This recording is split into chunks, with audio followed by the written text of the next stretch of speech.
ফেরাউন তার সৈন্য সহ চলে এসেছে। এসে দেখে কি আজীব তামাশা, গতকালও এই জায়গায় কোনো ব্রিজ নাই, তাকিয়ে দেখে ওই তো মুসাকে দেখা যায়। সে বলল, আমার সৈনিকেরা তোমরাও মার্চ করো, March on the bridge.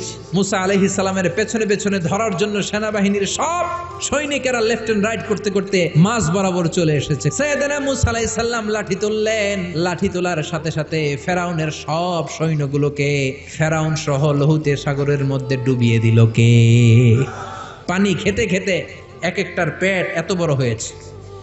Israeli বিভিন্ন বর্ণনাতে এসেছে ফেরাউন পানি খেতে খেতে পটকা মাছের মতো এত বড় হয়েছে তার পেটটা। যখন আর খেতে পারে না, গলা সমান, হাত তুলে বলে আমি ঈমান আনলাম। আল্লাহ বলেন no, the game is up, সময় শেষ, এখন আর ঈমান কাজ হবে না, ফেরাউন শেষ।